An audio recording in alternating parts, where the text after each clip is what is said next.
Le djihad islamique menace les otages français de mauvais traitements. L'un d'eux serait très gravement malade d'après le communiqué diffusé par les ravisseurs. Nouvelle-Calédonie, la longue marche interrompue des indépendantistes du FLNKS, affrontement avec la police à Nouméa et à Thio. Invités de ce journal, Edgar Faure et Jean-Michel Jarre, nous parlerons avec eux des festivités prévues pour la commémoration du bicentenaire de la Révolution française.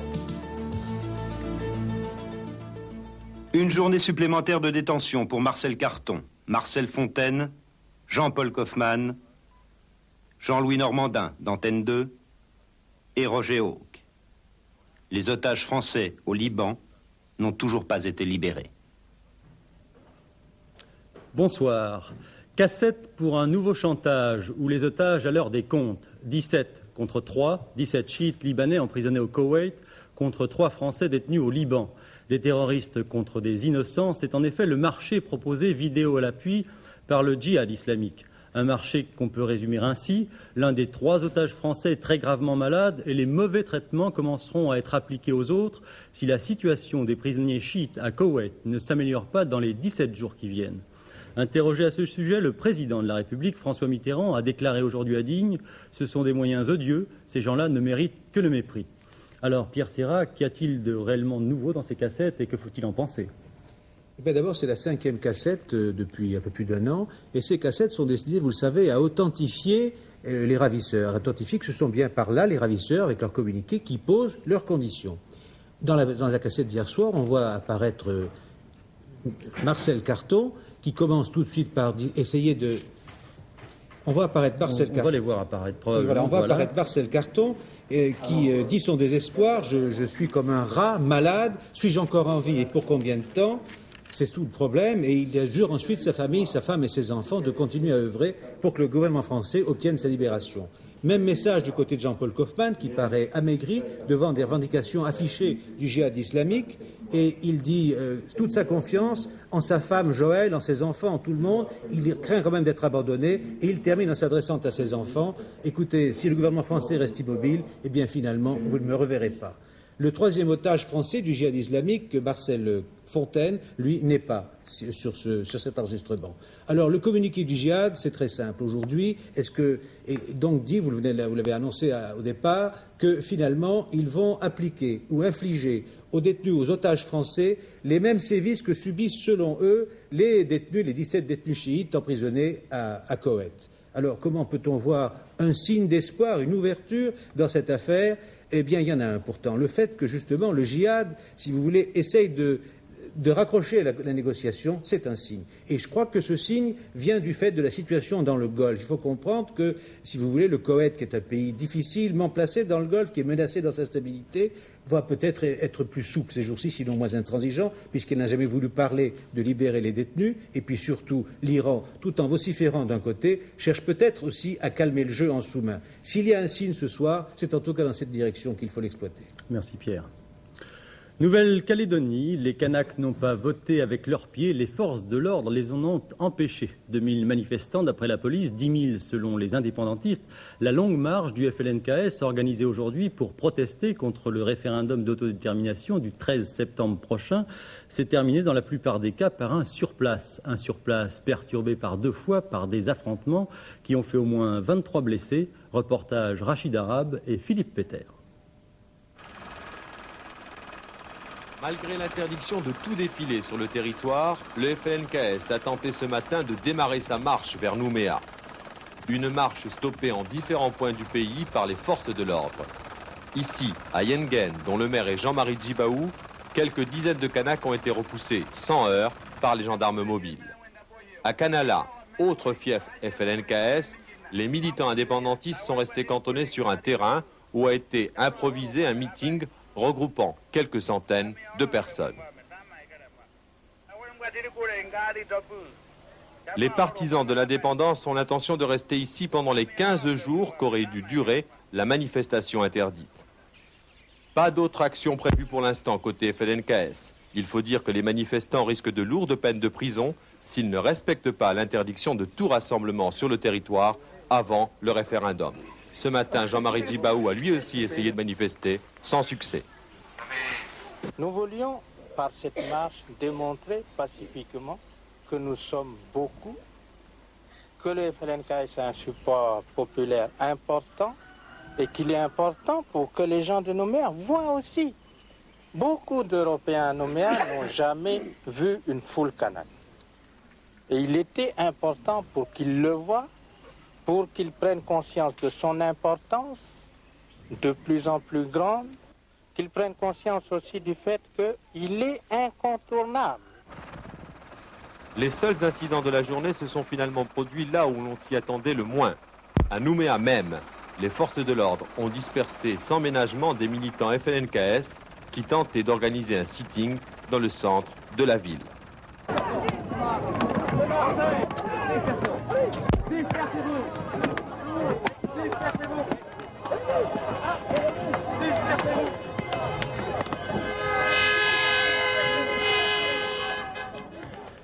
La guérilla du protocole, suite, ou l'histoire des élus de base saisis par la tentation du boycott. Les responsables régionaux de la majorité avaient en effet prévenu qu'ils n'assisteraient pas à la visite effectuée par le président de la République dans les Alpes de Haute-Provence.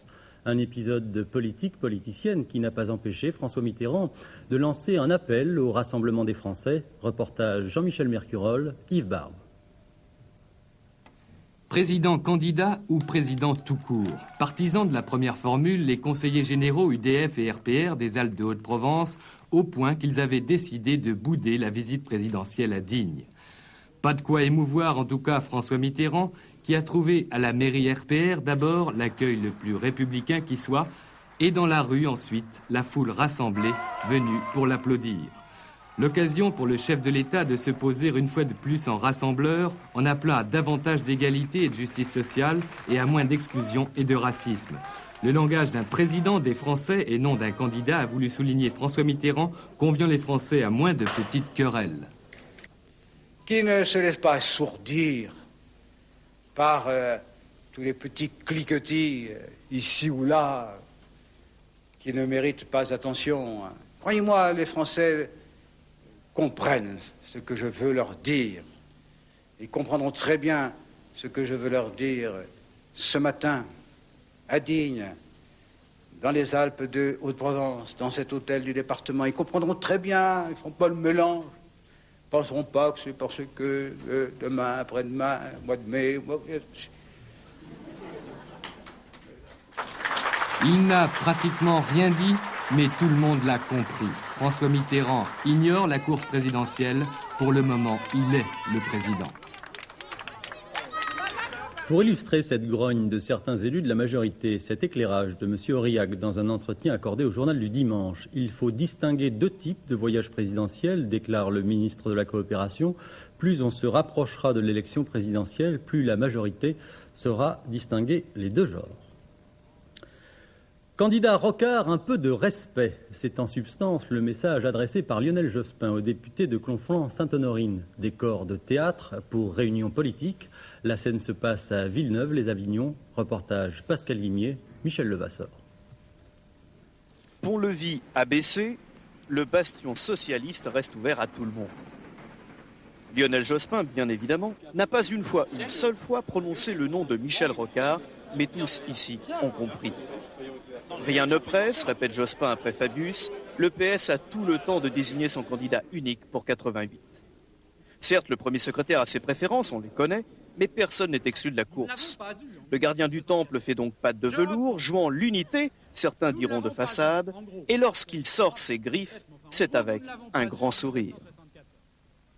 Quand je vois parfois cette espèce d'émoi juvénile qui s'empare d'hommes d'expérience ou de femmes, j'allais dire de vieux routiers comme moi, qui ne me sont pas emparés par l'émoi juvénile par ailleurs, j'ai envie de vous dire à vous, les jeunes troupes, pratiquez le calme des vieilles troupes. On aura même vu des rocardiens hilars. Les partisans du maire de Conflans-Sainte-Honorine peuvent repartir ce soir, le cœur un peu plus léger. De toute façon, c'est un discours unitaire. Il n'a jamais dit qu'il fallait renier les rocardiens, tout ça. Les rocardiens à ce que j'ai bien compris, ils font partie intégrante du Parti socialiste. Il ne faut pas une tendance, pas à se séparer, pas de séparatisme au sein du Parti socialiste. Un socialiste aimerait autre chose, tout simplement. Et si on était tous d'accord, on finirait par s'ennuyer, il n'y aurait rien qui sortirait. La leçon de cette université de jeunes se veut donc pleine de sagesse. Entre socialistes, à Avignon, les ponts ne sont pas coupés. Le drapeau brûle entre Madrid et Bilbao. Après une accalmie de plusieurs mois, la violence a repris le dessus au Pays basque espagnol. Attentat au lance-grenades contre une caserne civile, manifestations violentes dans les rues de Bilbao. C'est le prix payé, semble-t-il, par le gouvernement espagnol pour gagner la bataille de la rue. Michel Monponté. Une semaine après Saint-Sébastien, Bilbao connaît à son tour une nuit de violence. La capitale de la Biscaye, mais surtout la ville la plus militante du Pays basque, a été le théâtre durant la nuit de vendredi à samedi d'affrontements qui ont fait plus de 100 blessés. À l'origine de ces affrontements, la tenue, malgré l'interdiction d'une manifestation d'un mouvement proche de l'ETA. Ils réclament l'arrêt des extraditions françaises vers l'Espagne. La police, présente sur les lieux, chargeait immédiatement et, selon les témoins, matraquait sans distinction les touristes présents pour les fêtes patronales et les manifestants. Un bilan lourd qui prouve bien que Madrid a décidé de régler fermement le problème basque devant la nouvelle montée ces derniers jours des actions de l'ETA. Depuis début juillet, 27 personnes en Espagne sont mortes à la suite d'attentats des indépendantistes. Quelques heures à peine après ces affrontements, 3 grenades étaient lancées contre une caserne de la police nationale au nord de Bilbao, tandis qu'à Saint-Sébastien, une voiture immatriculée en France était brûlée, la 5e depuis mardi. Décidément, le Pays basque espagnol ne semble pas prêt à pardonner à la France l'expulsion de ses militants. L'Iran mine, les Occidentaux déminent, mais les caravanes passent. Dans la Golfe, une 3e convoi de cargo koweïtiens escorté par la marine américaine est arrivé hier sans encombre. Un autre a quitté Koweït aujourd'hui, Jérôme Bonny.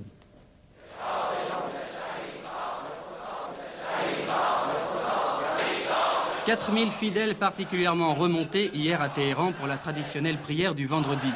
La plupart d'entre eux sont des volontaires de guerre venus écouter le président du Parlement iranien, Hachemi Rafsanjani.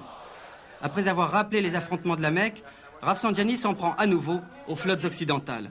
La guerre psychologique des Américains dans le Golfe, affirme-t-il, débouchera sur un conflit, ajoutant, peut-être un peu emporté par son élan, que l'un des pétroliers du dernier convoi koweïtien aurait touché une mine. En fait, les 3 pétroliers sont à destination, intacts, et un 4e convoi, également sous pavillon américain, quitte aujourd'hui le port koweïtien d'Al-Ahmadi. Pourtant, le dispositif mis en œuvre pour protéger la route du pétrole se renforce de jour en jour. 3 dragueurs de mines vont quitter Hawaï pour rejoindre l'armada de 30 bâtiments déjà sur place, la plus grosse concentration de forces navales américaines depuis la guerre du Vietnam. La ferme ou la porte, c'est crûment dit, mais c'est la menace qui pèse sur les mineurs noirs sud-africains en grève. 6000 d'entre eux ont déjà été licenciés et les patrons blancs annoncent qu'ils feront de même pour les autres s'ils refusent de reprendre le travail. Durcissement donc, dans un contexte qui s'aggrave, les postiers eux aussi se sont mis en grève et un 3e mineur a été retrouvé mort, Maryse Mano. Du jamais vu à Soweto. Dans cette assemblée d'employés municipaux en grève, il y a des policiers noirs. Ils ont rejoint les grévistes, preuve que la tension monte et que le mouvement lancé par les mineurs et les postiers fait tache d'huile. En fait, le conflit se durcit depuis que les sociétés minières ont licencié près de 6000 employés. Plus de travail, plus de carte de séjour, il ne reste plus qu'à repasser la frontière. Le but des sociétés est d'intimider la grande masse des grévistes. Elles font monter les enchères. Lundi, si le travail n'a pas repris, ce sont 44 000 mineurs qui auront perdu leur emploi, soit 14% des grévistes. Un lockout bon marché, car pour l'instant, les sociétés ont fermé les puits les moins rentables. Mais demain, les pertes évaluées à 50 millions de francs par jour vont s'alourdir. Une chose est sûre, le syndicat des mineurs a reconduit son mot d'ordre, d'autant que les violences continuent. Un 3e mineur est mort sur son lieu de travail et un bus qui ramenait des grévistes dans leur région d'origine est tombé dans un précipice. Bilan, 60 morts. La violence censurée sur les petits écrans d'outre-Manche, une chaîne de télévision britannique vient en effet d'annuler la diffusion de plusieurs feuilletons jugés trop agressifs. Une décision qui intervient après la tuerie qui a fait 17 morts jeudi dernier dans un village d'Angleterre. Bourgogne, terre d'accueil des vénérables, où le bouddhisme version française, avec l'inauguration aujourd'hui à Autun du plus grand temple tibétain d'Europe. Une présence pas si insolite que cela, quand on sait que cette région est le haut lieu des grandes traditions druidiques. Voisinage sans problème aussi avec les moines bénédictins, certains d'entre eux assistaient aujourd'hui à l'ouverture du temple des 1000 Bouddhas. Reportage Anne Gainsberger et Pascal Stelletta. L'appel à la méditation. Ici, dans le petit village de la Boulay, au cœur de la Bourgogne, l'Occident chrétien rencontre l'Orient. Caillouline, le plus grand temple bouddhique d'Europe, bâti sur un domaine de 8 hectares, symbole de la méditation, culte de la dévotion. 30 résidents y vivent en permanence, un lieu consacré il y a 13 ans par l'un des plus grands sages tibétains, le maître spirituel de milliers de disciples à travers le monde, Kalu Rinpoché.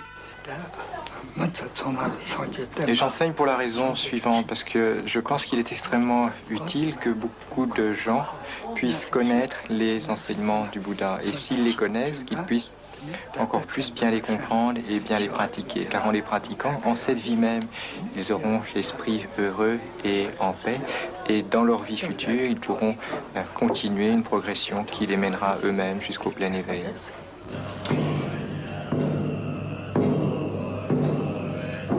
Éveil et compassion au cœur de ce sanctuaire, incarné par le Bouddha historique Sakyamuni, auprès de lui Tara verte, la libératrice, mère de tous les Bouddhas, et partout des milliers de statuettes et de peintures. Ici, chacun peut progressivement se libérer de la souffrance physique et mentale, une philosophie transmise par les lamas tibétains et adoptée par des centaines de fidèles. Parmi eux, un prêtre catholique. Comment arrivez-vous à concilier ces deux religions ? C'est pas un problème. Enfin, je vous citerai, puisque vous me dites ça, une phrase de Gandhi, je crois en 1927, qui disait à peu près ceci: bien que bouddhiste convaincu, je laisse place dans ma croyance à l'enseignement de Jésus-Christ. C'est une position inconfortable, j'en conviens, pour les autres, pas pour nous.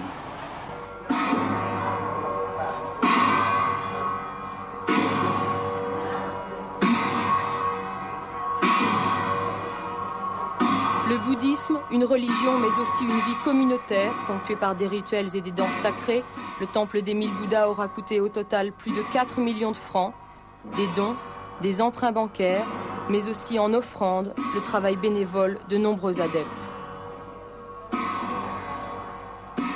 Et ça, je crois que si demain matin, il me demandait de faire un autre temple à l'autre bout du monde, encore plus beau et encore plus grand, je crois que je lui dirais tout de suite oui, et j'abandonnerais tout pour ça. Oui, ça certainement, oui.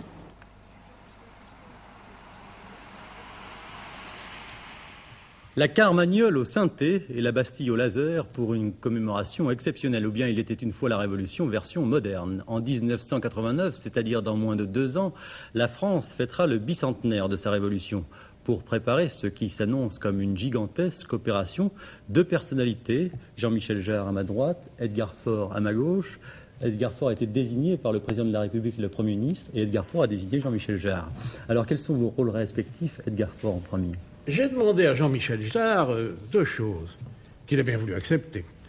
En premier lieu, je lui ai demandé de composer le spectacle du 14 juillet, de le créer, parce que c'est un créateur, c'est un compositeur. Ce 14 juillet, c'est pas un 14 juillet comme les autres. Des bicentenaires, c'est rare. Alors comment ça va? Les centenaires, il y en a, mais les bicentenaires... Alors là, c'est lui qui va composer ce spectacle. Je vous dirai pourquoi. Mais en dehors de cela, je lui ai demandé aussi de me conseiller, d'une façon générale, au point de vue artistique et culturel. Pourquoi Jean-Michel Jarre? Eh bien, j'étais très frappé par ces spectacles. Celui qu'on va voir, celui également consacré à sa sainteté le pape. Et ce que je trouve chez Jean-Michel Jarre, il a un langage qu'on considère comme très moderne, très actuel, new look, mais en même temps, ce langage s'inscrit dans des références. A noir, et blanc, I rouge, U vert, O bleu, voyelle, n'est-ce pas? C'est Rimbaud, et c'est Baudelaire, et c'est un musicien que j'ai beaucoup aimé, je crois que vous l'aimez aussi, qui était Scriabine, l'homme des couleurs. Alors, à un autre plan, au 2e étage de la fusée, ce que nous voulons faire en 89, c'est la fête de la réconciliation et la fête de la fraternité. 1789, il n'y avait pas la fraternité, il y avait liberté, égalité. Fraternité, c'est venu après, encore peu à peu. Ou alors la fraternité en 89, vous savez, on vous disait, la fraternité ou la mort. Il y avait tout de même de la tragédie dans l'air. Alors aujourd'hui, les choses, au bout de 200 ans, tout de même, il faut réconcilier tous les Français, parce que dans la Révolution, il y a le choc des comportements qui est incontrôlable, il y a le mouvement des idées. La France est fière de la Déclaration des droits de l'homme, la première Déclaration des droits de l'homme. Elle est toujours valable. Mais alors il faut maintenant franchir les différences des modes culturels, des typologies, des ethnies, comme ça n'était pas en 89. Là, cette musique est une musique justement accessible à tous. Daniel Cohn, vous nous avez produit tout à l'heure, par hasard, Autun, cité que j'aime bien, la cité du rhéteur Eumène, dont j'ai écrit une petite biographie. Et là, vous avez vu d'ailleurs un lieu de spiritualité, Autun. Vous avez vu des bouddhistes. Bon, eh bien, il faut que les bouddhistes, les musulmans, les chrétiens, et puis ceux qui ne sont ni l'un ni l'autre, il faut que tout cela puisse être atteint, puisse sentir une sensibilité commune. Et c'est ce que nous allons faire avec cette arche que d'ailleurs, enfin nous en parlerons la semaine prochaine, vous verrez probablement Jacques Chirac, l'arche de la fraternité. Alors, Jean-Michel Jarre est le compositeur, le créateur de la fête de la fraternité. Alors justement, je voulais demander à Jean-Michel Jarre, qu'est-ce qu'il va nous réserver? Qu'allez-vous nous réserver pour le 14 juillet 89? Ça va ressembler à Houston, à Lyon, ou ça va être tout à fait autre chose? Ce sera certainement pas Houston, ce sera Houston plus l'histoire. Oui. Je crois que, en tout cas, le spectacle du 14 juillet, il est devant nous et il est devant moi au niveau de la conception et de la création. Je crois Vous n'avez pas une idée déjà de ce à quoi ça des idées, mais disons ressembler. que maintenant il reste à travailler. Disons qu'il y a des principes. Je crois que d'abord, en tant que créateur, une révolution, c'est aussi une tentative d'aboutir les rêves. Et donc c'est un thème riche d'inspiration. Ensuite, je crois que c'est aussi une opportunité formidable pour la France de se manifester dans le monde. Le président Edgar Faure parlait tout à l'heure des ethnies différents, de les intégrer, c'est ce que je voudrais faire aussi sur le plan musical, et d'impliquer les communautés locales aussi en France, en province, que ce ne soit pas seulement un spectacle qui soit à Paris, et effectivement aussi de pouvoir impliquer des pays aussi différents, que ce soit vraiment un spectacle international, non pas seulement dans sa transmission, mais aussi dans sa conception. En fait, c'est un spectacle plus sur aujourd'hui, c'est-à-dire la révolution aujourd'hui, que sur l'histoire elle-même. Si disons que je crois qu'on aura largement le temps d'en reparler dans les 2 ans qui nous restent avant 89, mais en tout cas, c'est un spectacle pour le 14 juillet. Je crois que nous sommes tombés d'accord avec le président Edgar Faure sur le fait que ce ne sera pas un spectacle qui sera une reconstitution historique, mais qui sera résolument tourné vers le futur, vers le XXIe siècle, avec l'utilisation, l'intégration de techniques modernes, aussi bien musicales que visuelles. Je crois que ce qui est important pour le 14 juillet, c'est pas tant la reconstitution historique, plutôt que d'essayer de retrouver la vigueur et l'esprit révolutionnaire. C'est ce que j'essaierai de faire avec d'autres artistes. Est-ce que vous partagez la même idée sur la révolution ou la même analyse? Je crois vraiment. Vous en avez discuté déjà? Oui. Longuement. Vous savez, la force de l'histoire, c'est l'avenir. Il y a un mot que j'aime énormément du philosophe Jean Lacroix, la vérité du souvenir, c'est la promesse. Pourquoi nous voulons nous souvenir? Pourquoi faire? C'est pas pour croire que nous vivons dans le passé, nous n'y vivons pas dans les tombeaux. C'est parce que l'ancien, c'est le nouveau, c'est notre permanence. Un être qui n'a pas d'histoire, il n'existe pas. Alors pour finir, je voudrais poser une question à l'homme politique. Oui. Est-ce que vous ne craignez pas, à l'occasion de cette commémoration, des dérapages, je dirais, à la fois des querelles de partis politiques ou des querelles d'historiens, comme déjà on a eu un avant-goût? Pas. Comment voulez-vous vous quereller entre historiens? Les fêtes sont les fêtes. Mais la seule querelle est la suivante. Il y a des gens qui disent on aurait pu éviter la révolution et faire la réforme, d'autres qui disent on ne pouvait pas éviter la révolution. Mais nul n'en saura jamais rien. Je vous dis ce que je pense. Probablement il était difficile, à ce moment-là, d'éviter la violence, parce que nous étions dans l'ère du machinisme industriel de force. Mais maintenant, 200 ans après, nous sommes à l'heure de la science et notamment de la révolution industrielle de la pensée, par les ordinateurs. Et les savants ont déjà joué un rôle en 89, et un rôle très pacifique. Les savants ont toujours refusé d'exclure quiconque de l'Académie des sciences. On voulait perdre sa tête, on ne perdait pas son siège à l'Académie. Des hommes comme Condorcet étaient des hommes riches d'avenir. Et maintenant, la science sera, je crois, notre modèle. Vous remarquez que dans tous les pays, ce sont les savants qui sont souvent à l'avant-garde de la lutte pour la liberté. Merci Président. Et pour finir cet entretien et pour vous donner un avant-goût de ce à quoi les Français pourront s'attendre, je vous invite à regarder un extrait du concert de Houston donné par Jean-Michel Jarre cette année. Je vous signale d'ailleurs que ce concert sera diffusé intégralement ce soir sur Antenne 2 à 22h20.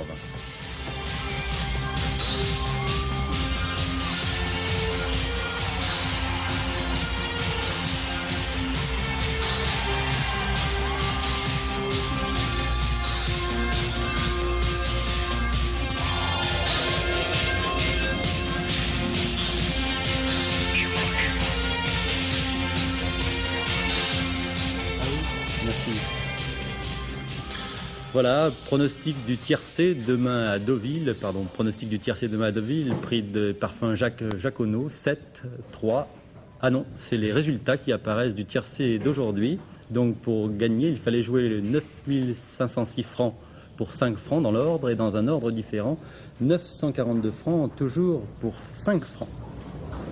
Et puis donc alors pronostic donc du tiercé pour demain. Ah non, c'est la circulation. Voilà. Pronostic du tiercé, quelques problèmes avec les tableaux, avec le synthétiseur là aussi. Pronostic donc du tiercé demain pour donc le 7, le 3, le 1, le 2, le 8, le 18, le 12 et le 5. Voilà, circulation difficile, c'est ce que prévoit la sécurité routière alors. Alors aujourd'hui, circulation très difficile, circulation de retour bien entendu, de nombreux bouchons, mais jusqu'à 16 heures. Depuis, eh bien, la circulation est dense mais fluide avec les bouchons, les ralentissements de rigueur. C'est-à-dire, le tunnel de Fourvière, il y a à peine une heure, il y avait encore 4 km de bouchons, 15 km à Vienne en raison du péage bien sûr, le carrefour de la Fou 5 km, Montpellier-Est 9 km, 7, 5 km, et au nord de Bordeaux, un bouchon aussi de 6 km dans les deux sens, mais en raison d'un accident à Cubzac. La périphérie de Paris, 12 km de ralentissement, mais aussi en raison de travaux entre Melun et Évry. Voilà. Et pour demain, le centre de Rosny-sous-Bois annonce une journée verte, c'est-à-dire une journée calme. Donc, bonne route demain. Je suis curieux de connaître votre diagnostic météo. Alors, la météo demain, eh bien, c'est la chute. La chute, Daniel, met des températures. Ce sera la dominante. Nous changeons de régime, effectivement, avec des vents de nord, nord-ouest, donc porteurs d'un air beaucoup plus frais. Deuxième caractéristique, demain, beaucoup d'instabilité. Voyons pourquoi. Sur notre photo satellite, voici les orages que nous avons eus aujourd'hui se décalent vers l'est. Une zone d'accalmie, disons, mais assez troublée ici, que vous voyez avec toutes ces taches blanches qui correspondent à des nuages, bien sûr. Et puis, je me penche pour vous laisser voir cette perturbation qui nous affectera encore demain. Résultat, le voici sur la carte donc, du temps qu'il fera demain. Bien sûr, de jolies couleurs, mais il n'y a pas de cas. En tout cas, demain, sachez qu'il y aura... La voici, on me fait signe qu'elle est ici. Donc le ciel se voilera progressivement sur le sud-est, il y aura des orages sur les Alpes, la Côte d'Azur et sur la Corse.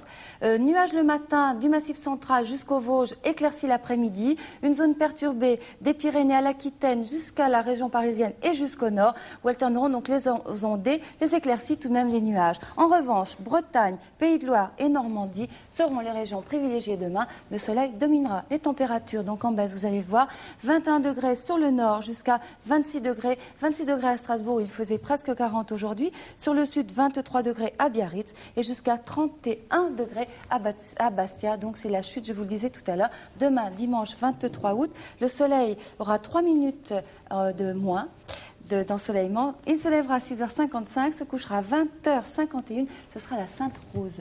Merci José.